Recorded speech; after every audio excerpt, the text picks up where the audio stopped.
Hello, everyone. This is your host, Manoj Tandon. Welcome to another episode of Dark Rhino Security's Security Confidential. Today, we are honored to have Daryl Donley join us. Daryl hails from our neck of the woods in Dublin, Ohio. He is VP of Security and IT over at Outcomes. They're a great medical company. He's going to enlighten us a little bit about that, but he has a ton of experience. He's been involved directly in the field of cybersecurity in many different roles as a tester, developer, architect, building end user solutions. So, Daryl is going to give us a lot of ideations on things and that we should be looking out for as we are all on this journey to make our own environments more secure.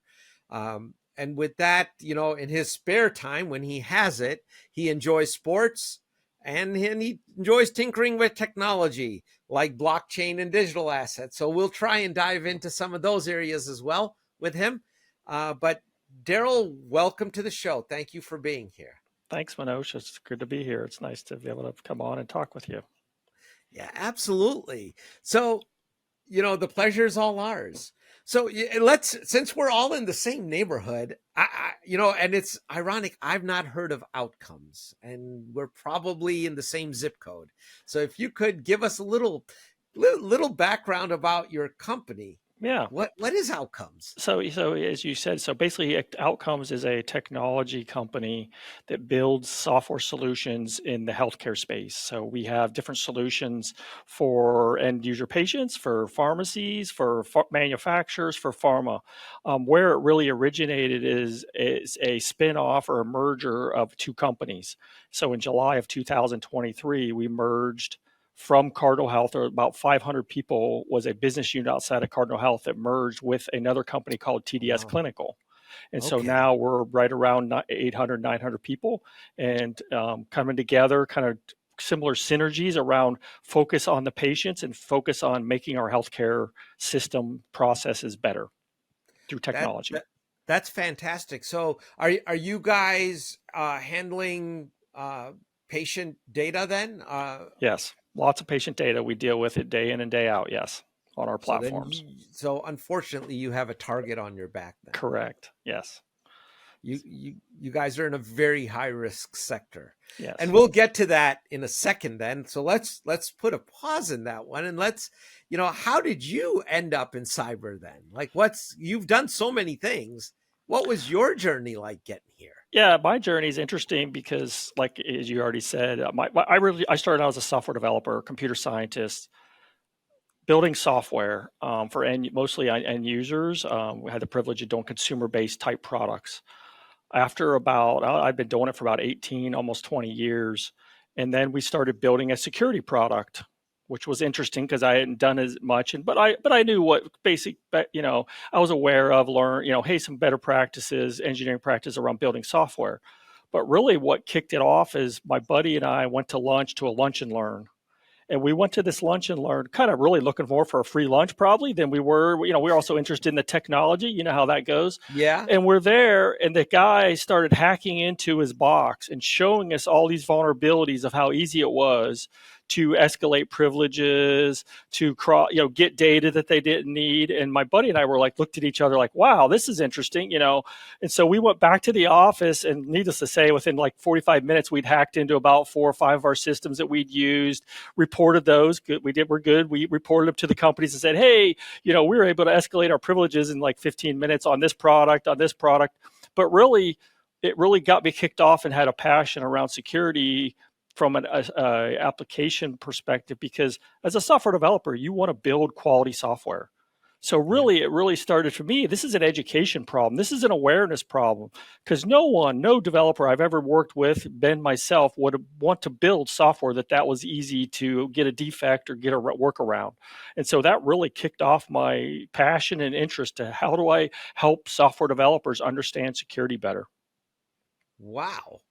So And now in your current role, are you still working with development teams in securitizing products? Yep. So now, I mean, I have a team, but certainly as a technology company building software, it's a good fit for me from that perspective. Now, obviously, I have larger responsibilities in compliance. And over the years, I've learned compliance and other frameworks and other things that are important. But still, really, if you get back to the root of my passion, it is really understanding software development. I like to build things, but I want people to build them securely as an end user consumer, whether it's my PHI data that's in our systems or yours or your family's. I want it to be secure. I don't want the bad guys to be able to get to it, and making sure the developers understand, hey, don't just do the happy path. There's a lot of bad guys out there or threat actors that are trying to get to our stuff, and we got to defend against them. Yeah. So, that comes up with, there's so many questions in this arena then. When you look at, software development, there was an era, at least in my era, where we would actually write our own subroutines, and Mm-hmm. we would use the standard C libraries. People even Yep. remember what those are. But from my era to today, things have changed so much that we're using so much open source, Yep. and so many of the basic functions we're just not even building, we're just Yep. including them in. So how do you then, when someone's managing, especially PHI, Mm-hmm. and health information, that there's a lot of bad guys that want it, how do you manage that third party that you're Yep. borrowing, essentially, if that's the right Right. term, into your Yeah. development side? Right. And that ends up becoming a pretty big piece of what the work needs to be, right? Understanding your software composition, what all is getting pulled in when you're building a project today, right? That's something that's really changed over the years, right? In the old C days, C++ days, I knew what I was including. I had Yeah. libraries, I imported them very specifically. Now with open source and Java and other things, you pull in libraries and you have no idea. There could be 150 different dependencies that get pulled in that really aren't that easy to find. So we leverage tools that are out on the market. So some are commercial available tools, but there's also OWASP has like a dependency a generator tool that also can help. So there's some free tools out there too. But it's important that you're continually scanning your code bases for third parties and making sure you're managing that and making sure the teams are looking at like when to upgrade it, making sure they're planning that into their sprints or into their software development process for sure. And a lot of the bigger ones too, we'll even watch the communities. We want to make sure the communities, even as people are identifying stuff, even before kind of the CVEs get identified or put out into the wild. I guess that brings up the question of the role of threat intelligence in software development. I'd Yeah, love to get your perspective. Is there, traditionally threat intels tools are very much viewed as a SOC, yeah, you know, item, right. but is there a real place for them in the software development world? Yeah, I definitely think so, and I think it's expanding and get more, as to your point, over as the evolution of open source and using other third parties. A lot of times in the older, right, as you probably remember, when we use a third party library, we would buy it. It was Yep. commercial available. You would buy it. You'd roll it in, right? If you're doing a .NET, before .NET, some C++ or some C library, you'd buy it, or you'd build your own. Whereas now, you're going out on the web, finding a community, and oh wait, this helps me do this, and so people are leveraging that. And really, you need to be managing those communities as best you can, as far as monitoring them, looking for, getting reports on bugs and things, but also using other third parties, because it could take a lot of time to do that if you're as you're using a lot more open source. So, the stakeholders, the folks that are writing the checks for some of these development projects, there's is I guess, how do you get them to understand, there's always this pressure of getting the MVP, the minimal Yep. viable product, out Yep. the door, but that may not be a very secure Yep. application. That could have dramatic impacts if it is the source of a breach on the profitability and future of the company, right? I mean, you Yep. could Yep. is there what has your personal experience been in that arena? Do these stakeholders understand, or is it still very much an item of friction? I would say it's still an item of friction. I mean, the old days it was always testing, right? Hey, if we're behind the schedule, we'd start cutting out testing, right? Which is probably a bad idea. Well, Very not bad not idea. probably. It is a bad idea. Well, I would say today that security's fallen in that testing category. Like, hey, if I'm cutting time, I need time, make up time. Let's quit doing some of our security tests, or let's quit doing some of this type of implementation around security and hardening, and that's a bad choice. So is really, I see it really varies from the culture. It's really getting with and this is interesting, and getting with the leadership. And really, even for me, it's getting with the managers, the dev managers that are working with the product teams, and getting them to really understand, hey, your code's going into a product that's protecting you, me, your family, my family's data. It's important. They expect us to be protecting their data. So this is not like an optional thing to do. It's not like, hey, I can cut it anytime I feel like it. It needs to be done. It's part of building MVP. Yeah. And you're right. It's so much about culture. Yeah. But the one thing that I will say, and I'm looking for this exception. When push comes to shove, you're Mhm. absolutely right. It's testing Yep. or security, or just let's include it. Include Right. this component, and we'll deal with it. Deal And with it later, right? As long we'll as we deal with can it later. upgrade it, or if it's a website, web app, you can always update it. And yeah, that's a conversation I have many, many times. It's never, there's no silver bullet of how to solve that problem. It's putting pressure on them, getting them to understand, educating them, and getting leadership to really, really understand the importance. And obviously, not to go into the law, right? But Change Healthcare adds a lot of information and all their visibility and challenges they have. I wish them the best, but those help us in our industry to realize this is a real thing. I mean, this isn't something that I'm making up. No, you're trust me.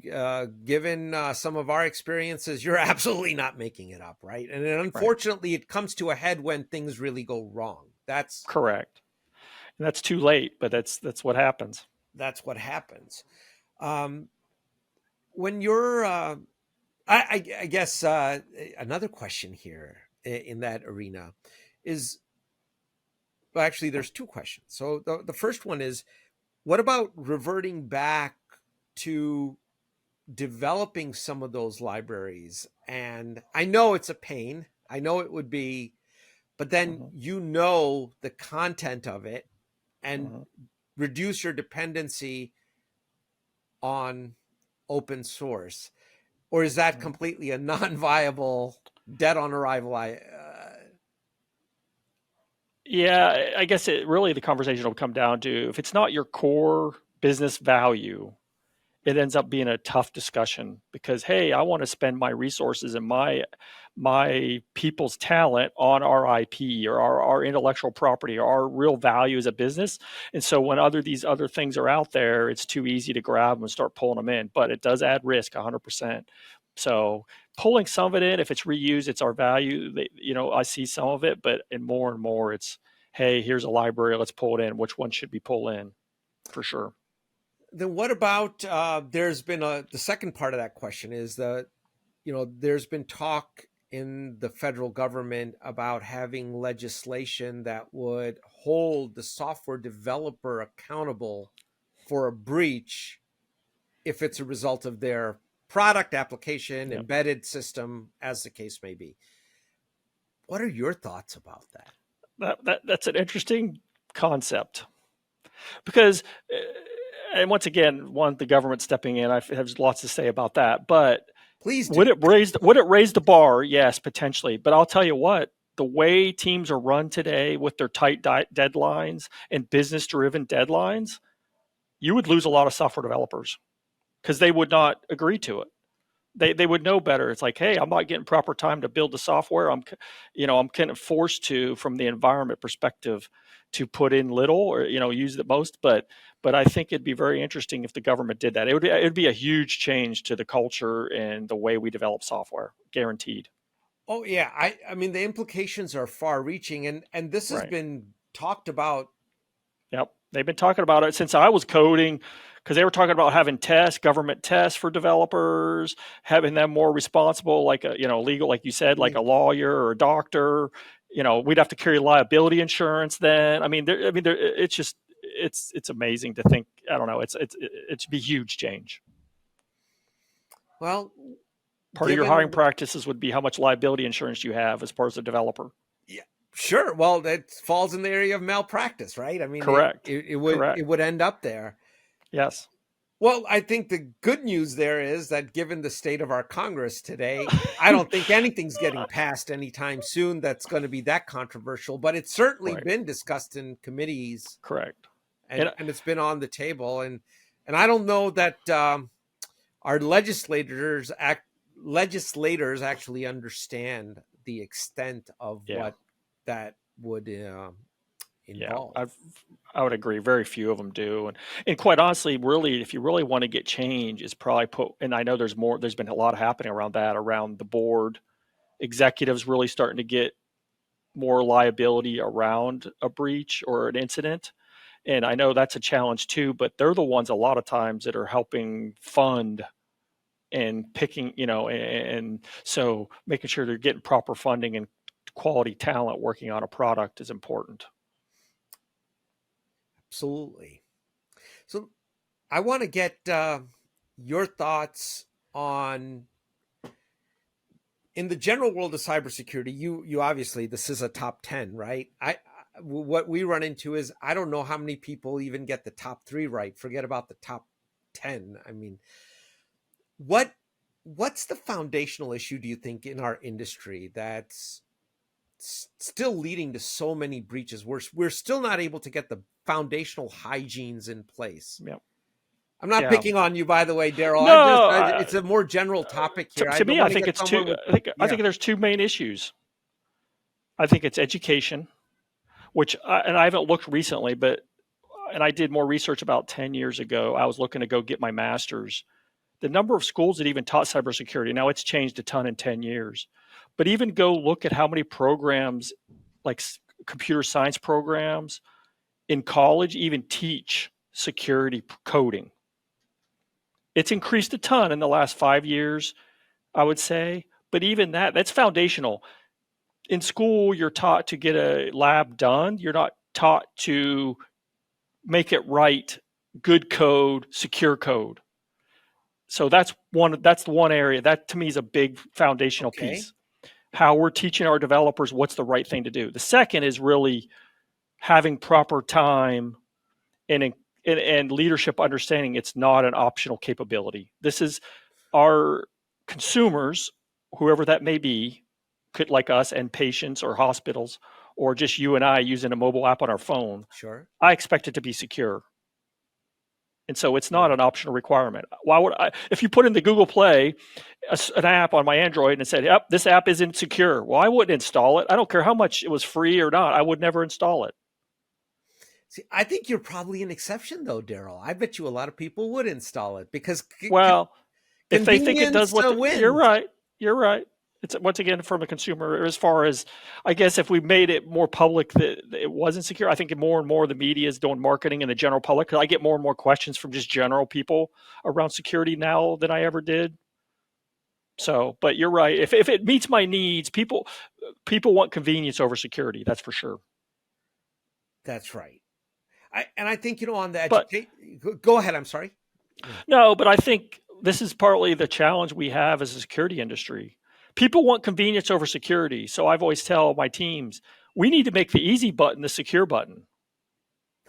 And I know that's not always easy. Yeah. It's a challenge, but security and usability doesn't always have to be contradictory.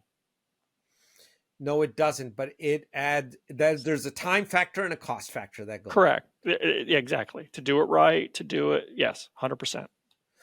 But even there, there is a point of diminishing returns, right? I mean, Daryl, Yep. Yep. where again, my data on this, developing, very specialized tools way back in the Yep. days in the 90s, late 80s, 90s, that was just dated beyond belief. But, those, what's the best way to put this? Security at that point in time was never really a big concern for us. Oh, When we correct. wrote that stuff, it just Oh, just yeah. wasn't there. I mean, I was oblivious to security 20 years ago, 30 years ago. In general, it was more about secure. It was more about defensive programming was the term. Make it defensive, make it hardened programming. It wasn't really secure, and they're not the same thing. They're similar, but they're not the same thing. But if we go back now and we revisit some of that code, because a lot of that code is still, there's still DOS code in the Microsoft operating system that's sitting. Yep, Okay. I do.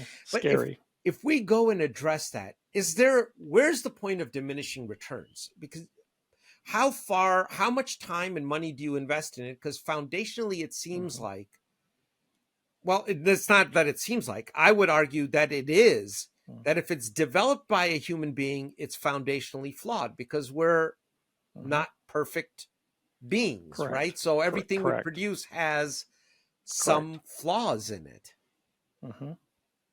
right? So as a result, where is that line? At what point do you say, okay, it's secure enough given the current threat levels, and how would you assess that risk? And well, I think you have to address it based on risk. And just like any other defect that you fix or don't fix in your code, it's risk, right? Whether I'm fixing this button the way it looks or color, that's a risk. The customer is going to complain.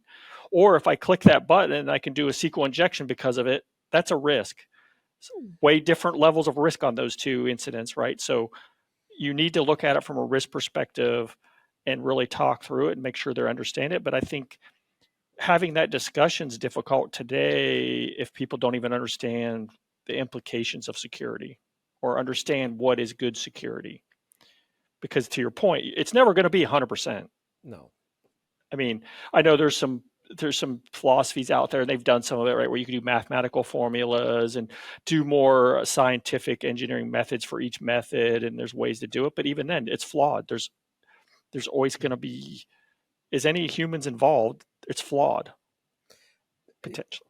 I am so glad to hear you concur on that, because I think the public has that misconception, and I know a lot of our listeners don't, but if a layperson is listening, there is no such thing as 100% cybersecurity. You can't. Correct. Well, right, exactly. Cybersecurity is a tough road because it only takes one flaw for them to get in. I could have 99.9% of everything covered. It only takes that 0.1%, one little line of code that someone made a mistake on, and they're in. Exactly. And you may never even find it during your own testing because it's something Correct. esoteric that you wouldn't normally think of it in the QA process. Correct. Yep. Right. And that happens a lot. I mean, that's pretty common because you're never going to test everything. No. Just like functionality, you're always going to miss pieces and edge cases on functionality, but they could turn into security incidents. Right. And the other side, the bad guys, I mean, that they're probably the ultimate QA testing department, right? Because they're going through not just your code, but everything surrounding it. And they're looking for a break in the process somewhere, just somewhere. Correct. They're looking for a crack. No, exactly. Yep. So it's not 100%. And I'm glad. Thank you for concurring on that, because that is something that we get a lot. It's like, well, why did you guys just make it secure? Well, right. Even like for us, we're a managed security services provider, and we actually even put it into our contracts that we can't. It's not 100%. We can't nobody can get to 100%. But at least in our instance, the goal is to make it so difficult that the bad guys are like, well, there's enough other companies like this. Let's go find somebody else. Right. That's what layers of defense bring into play.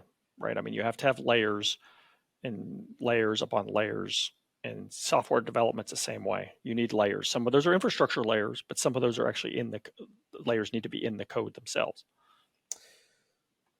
So let me, that's a good segue into another area I'd love to get your feedback on.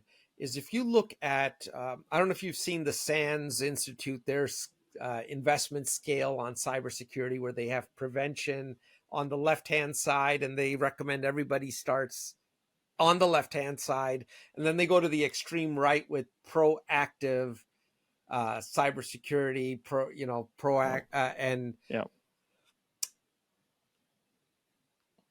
keeping in mind that a lot of people who listen to this are small, medium businesses Mm-hmm. with limited resources, Yep. where on that continuum, where do you make your biggest investments? What's the best bang Mm-hmm. for your buck to create a secure environment? What would your advice be to folks? Yeah, it's hard to make a stereotypical. I mean, it's hard because each business is a little different, and that's where I would bring in and evaluate that. And I would really want to understand your risks. But I would agree you would start in the preventative side and start building up your foundation, and then once again, whether it's compliance, whether it's your response team, really it's what your business is where you're going to focus first. Whether you're a software development company, or if you're not a software development company, maybe it's your vendors that are your biggest risk, and how do you build up your vendor process and program, and so and the right level of spend in each area is not the same for everybody. Even in all the same healthcare, I mean, you put us in even verticals, I don't think it's the same for everybody. You have to kind of decide based on your risk and what your clients expect, but also where the risk for your business is. So would it be okay to paraphrase and say you don't want to start with the technology first? You need to kind of get your house Yeah, in order. 100%. Technologies are always helpful, but if you don't have a good process defined, if you don't have administrative controls first, putting technologies behind those aren't usually very effective. Throwing technology at a problem doesn't solve it usually, because if they're not implemented properly, if there's not processes around to handle what you find in your technologies, they're frivolous. So you got to make sure you're hitting all three from a technical control side. From a control side, not technical control side. So, People, process, and technology. in your own career, then, can you give us insight into a particularly challenging security problem you've encountered, and what have you done with it? Yeah, What did you and end up that's, doing with it? which one to pick, I guess, is a good. I think one of the biggest ones that I've been running into for the last 10 years is really around more of a single pane of glass. Okay. As I'm working with my teams and I'm working as a team, so basically the security team and like the development teams, how do I get to a single pane of glass to have a clear message to, okay, here you built this software. Here's the vulnerabilities that I've identified through tools, testing, pen testing, you name it. What's the most important three things that you need to fix in your next iteration? Getting to a single pane of glass where all the tools and processes and outputs are all disparaging and different kinds of data, and it ends up being a bunch of manual steps to import the data and show it. So to me, that's one thing that I've been, like I said, it's been a problem I've been dealing with for over 10 years. Really, it's really probably close to 15 years, but trying to narrow down and give, because as you're working with the development teams, they're used to a single backlog, a single set of, here's the storyboard, or here's the cards I'm going to work on, here's the requirements. Well, security hasn't done a great job of saying, yep, here's the 5 things you need to do. There's more, but here's your top 5. Go fix these first. And because there's so many different tools that give them information and they get overwhelmed. And Oh, so a lot of what I've spent time with is consolidating that information out by risk and say, okay, here's 1A, 1B, and 1C. Do these 3 things. And you need to know how to do it. Let's talk about it. But here's what you need to fix first. and you said you do it by risk. Are you getting everybody on the same page with risk, or is that something that's done more in isolation and you're just saying, okay, this is what? Yeah, currently it's more done in isolation because they don't, over time, we've matured the risk program a little bit more, so help them get input on it. But in general, when I first start working with the team, okay, there's 150 things. Some are critical, high, medium, low, all the way, whatever. It's always about what's the top 3, what's the top 5. I found that development teams, any team really, as you're working, you only need 2 or 3 things. Focus on that, get that done. Then let's go to the next layer. Giving them 50 things overwhelms them, and they start spinning out of control and they don't know what to do. Do you see a role for AI in the solving of this problem? I do. I definitely think AI will help. I think it's more common export formats and AI that can definitely help for sure. Definitely. What about on the QA side? Do you see changes happening there with AI potentially where you Yeah. Yeah, that's interesting. Yeah, I think QA definitely can be. I mean, AI can do a lot of different things. I mean, you still have to train it, right, and be very clear. Honestly, even just doing um, basically testing, basically writing unit tests as you're writing your code, and just some of the culture changes that's happened over the last few years on that, where you basically write, or tested driven development, right, where people are writing their tests first even before they write their code. Those things can help and really start getting people to think about what the output should be.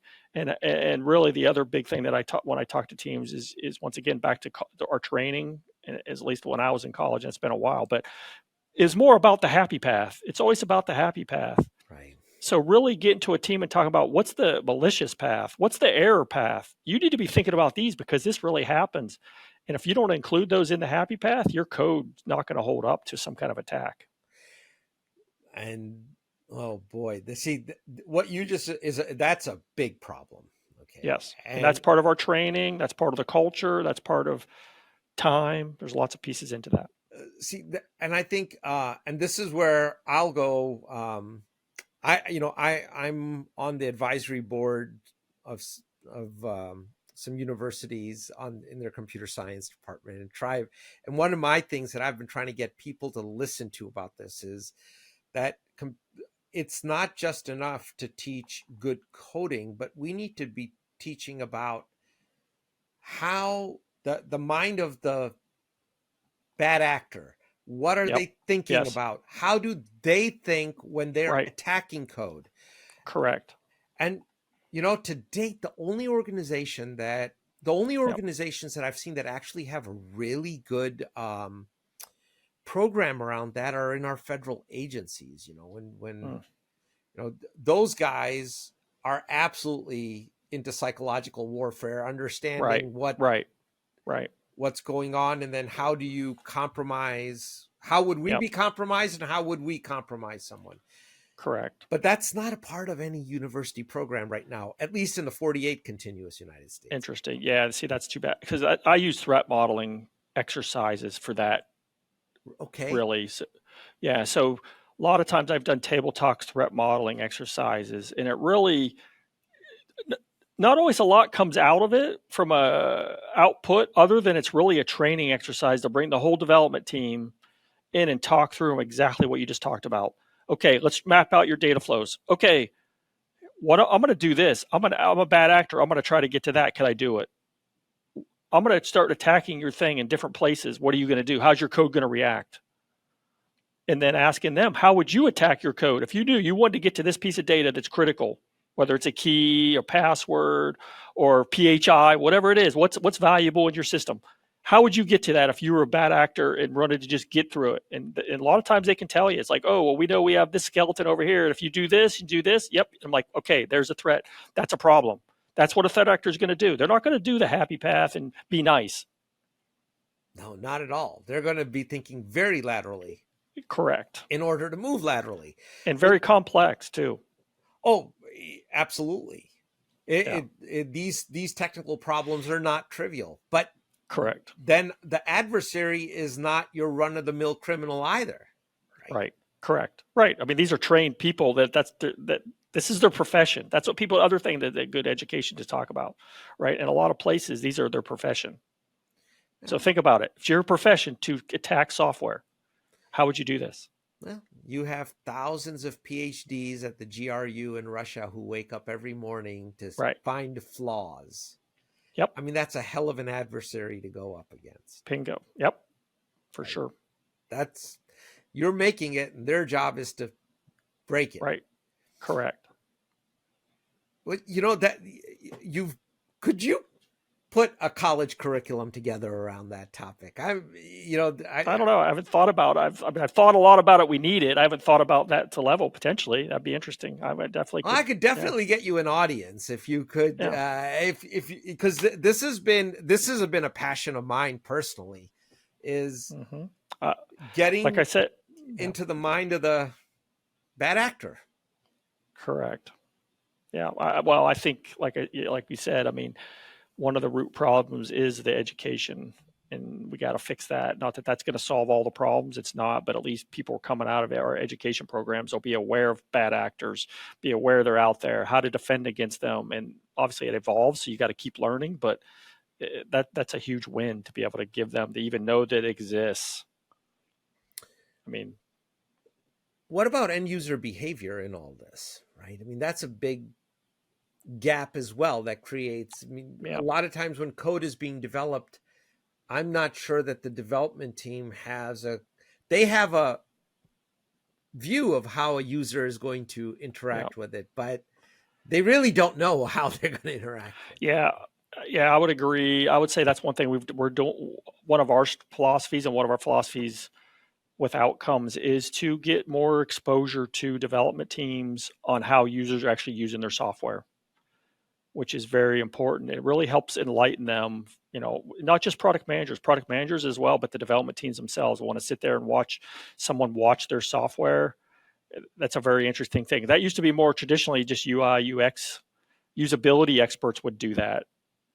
And Yeah. so now it's expanded, like, hey, you need to understand how they're using it so that it helps you really connect and how you're coding it and how you're making the workflows and things like that. So yeah, makes sense. Yeah, and find gaps, because you know what? The user Right. is going to Yep. find a way to get their job done.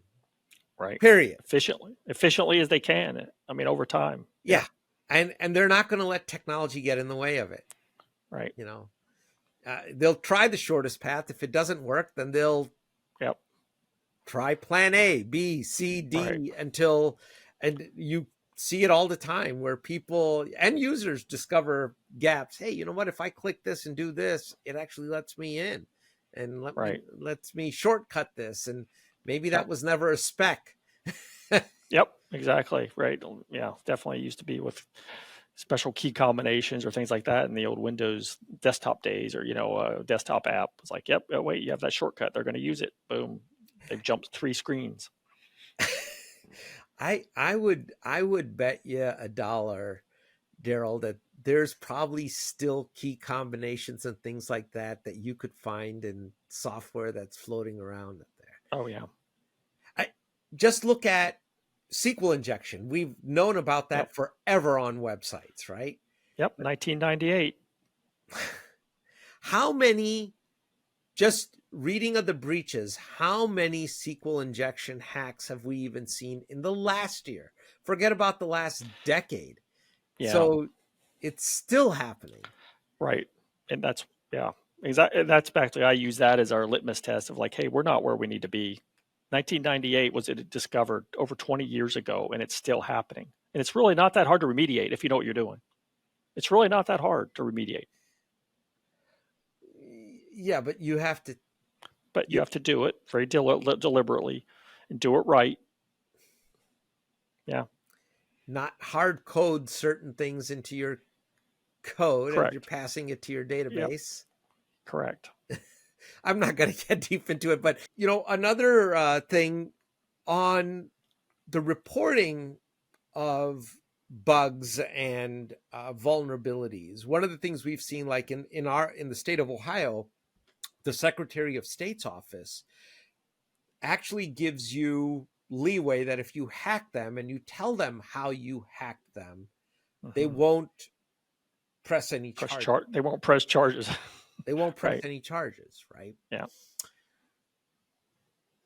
Is that generally a good idea? Is that something more of a policy position we should adopt across the nation that says, look, if you find a gap, report a gap? Because right now, if you go to the TSA website and you go hack it, well, you're going to jail. Mm-hmm. Right. Right. The problem, yeah, it's interesting because you certainly need, the more testers we can get, the more eyes, the more creative people, the more you're going to find. And so, yes, we should encourage people to report them, obviously. The problem is thinking at the other side of it is now I'm trying to defend that website. How do I know it's a good person or a bad person trying to hack into me? And You so if don't. they go ahead and get in and don't report it, Now what do you do? Well, then So I don't you, know. It's but just an interesting behavior to potentially reinforce. okay, so if they're not a good person and they get in, I mean, how is that different from an incident response plan today? Right. Yeah, it's true. I guess treat them like a threat actor Yeah. and issue them right, and then all of a sudden, oh, they come. Yeah, I don't know. Yeah, it's a tree. But I agree with you that more eyes, more creative people are going to find more things, and so we should definitely incent them to report them effectively.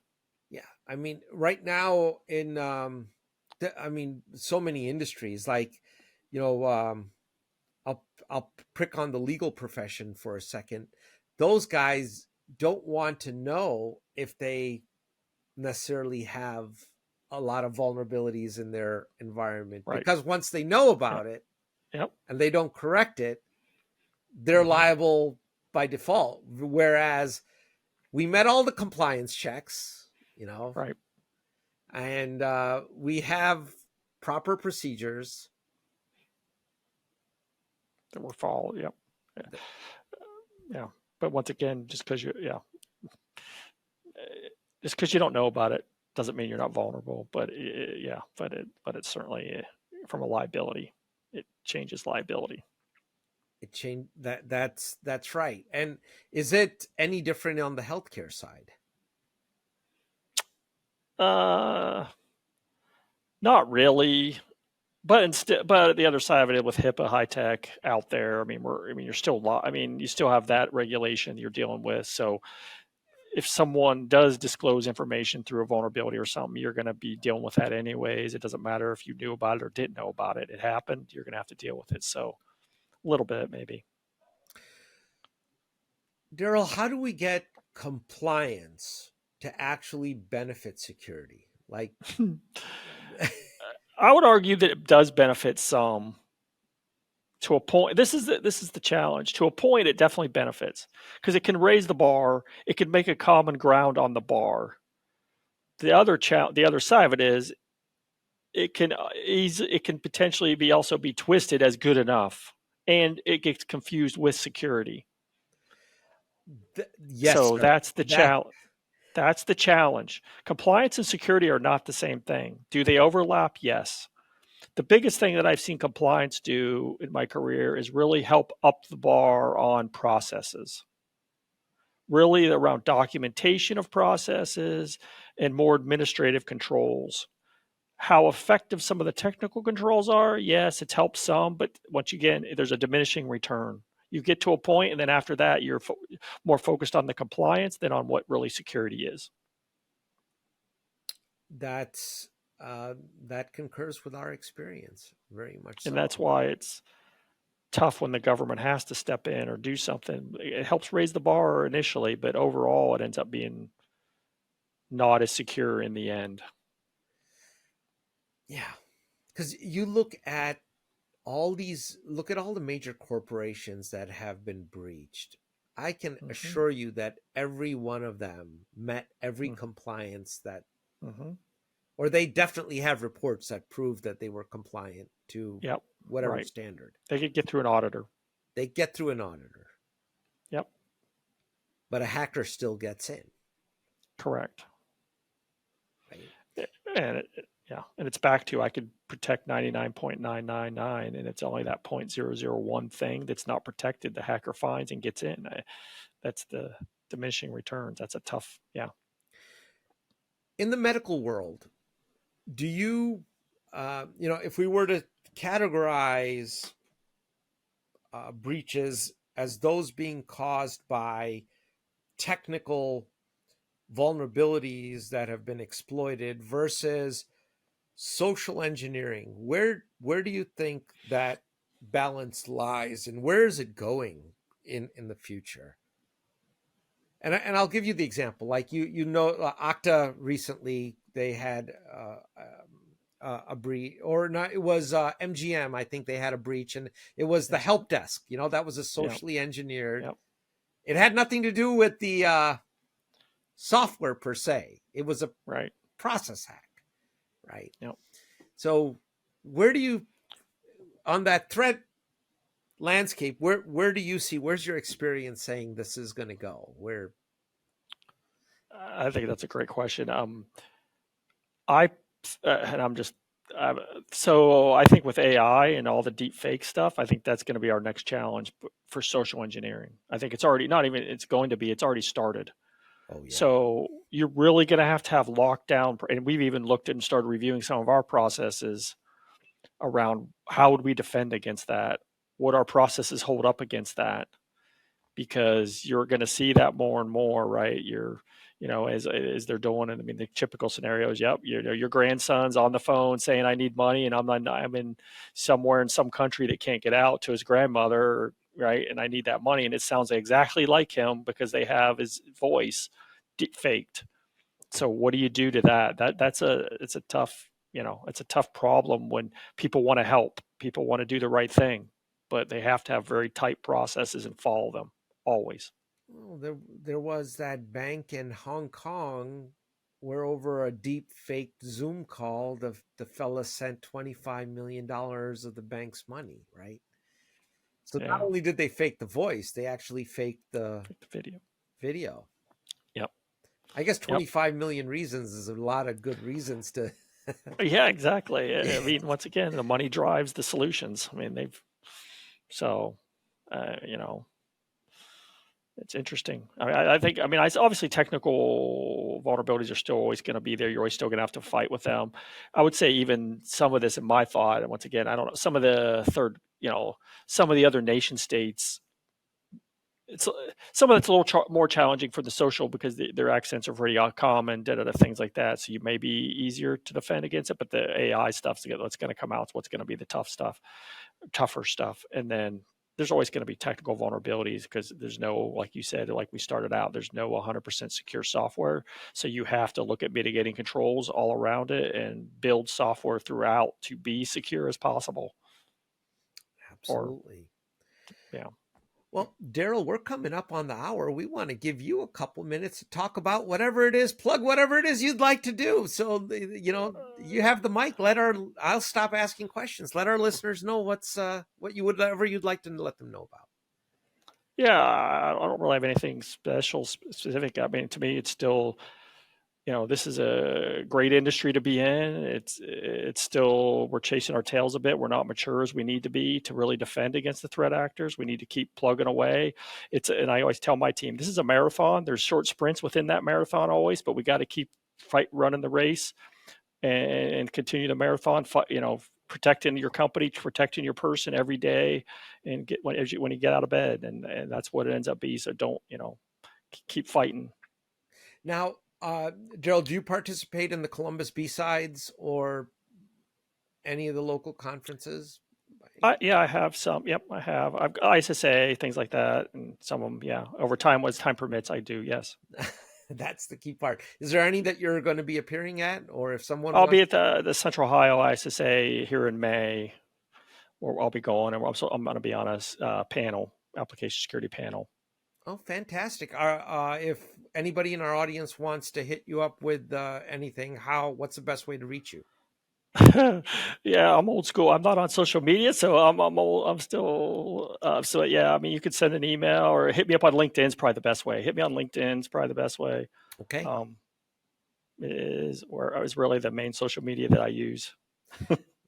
And speaking of social media, I do want to take this moment to remind all our listeners that if you like what you're hearing and like what our show does, please hit the like and subscribe button. Let us know about it.